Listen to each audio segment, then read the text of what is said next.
Technique number 11 in the Kenpo Karate for Christ 4th green curriculum is rocker. Now back in Orange Belt we had glancing salute, and both glancing salute and rocker are respectfully kind of brother-sister techniques. They're both off the cross push. So instead of a direct push where they're coming straight at you, they're going to push right hand, well in this case left hand to left shoulder. In Orange Belt with glancing salute it was right hand to right shoulder, and we were catching that hand and immediately turning kind of horizontally and catching with their hand their elbow meeting with an inward block and creating an arm bar immediately, an arm bar. Well, now the push is left hand to left shoulder with the cross push. Once again there's going to be an advance, this time with the right. And once again, we are going to pin their hand and catch them with this arm bar idea. But rather than it coming at a horizontal angle where we pin the hand, step in, using like an inward block, just like we would have done with glancing salute, this time it's like both hands are rising up. So as my hands rise up, I pin the hand here, coming up and just kind of catch it as it comes, as my left hand raises, rather than just grabbing on top. It's like it smothers it. And the right hand at the same time is rising up. So it's like both hands are doing this essentially. Coming up to the front, in front of your face. And as they do that, one of them is catching the arm, the other one extends out a little bit further. Your left hand comes back towards you, your right hand extends out a little bit further. And as it rises up in one motion, it's quicker than in glancing salute where as they push, we're stepping forward, but then there's that rotation. This time, as you step forward, the rotation all happens in one step, one move.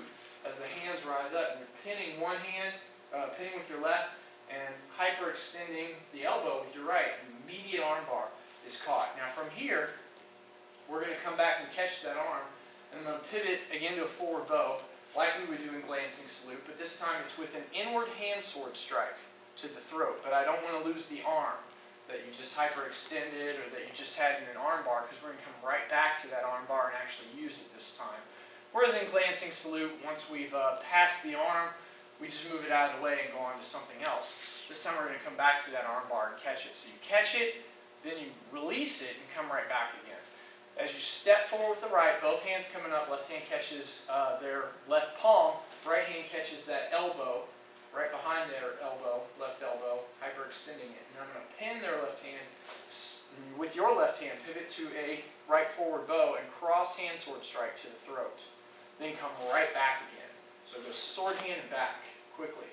So if it didn't hyperextend it on the first one, when you come back fast with that rotation, you will catch it on the second one. Right? So they get kind of hit in the elbow twice. Be careful when you're training with your partners on this. It's real easy to wrench somebody's elbow out really fast with this. So as you practice it, just notice how the angles have changed here from this kind of inward circle that we have in glancing salute to this rising catch that happens in rocker as you raise both hands up. So we're stepping, we catch that elbow, we pin, hand sword, and come right back again. Now, where the technique actually gets its name. Your right hand, we're going to go palm open, and your left hand is going to grab your right palm here. You've seen this position before. This is what we call that arm cradle. Earlier when we were in the last belt level, in the 5th green, we had twisting the storm, where the club attack came down.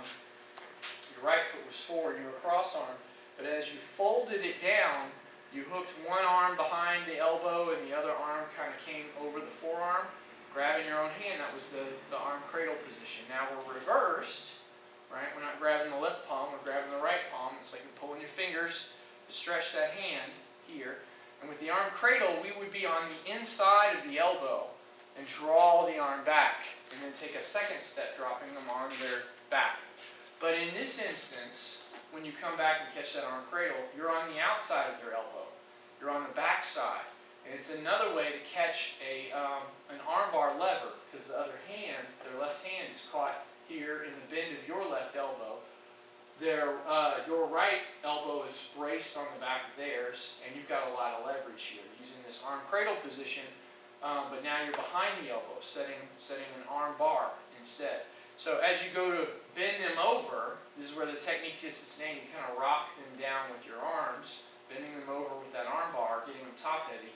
You're also going to crescent step around their leg with your right leg. Here, just going to step around their left leg. So as you're putting them in the left arm bar, your right arm comes around to block their leg from the front. This finishes with this tight arm bar. You're holding them in position, and your left knee is going to hit right to the face. From there, you can release and full cover out.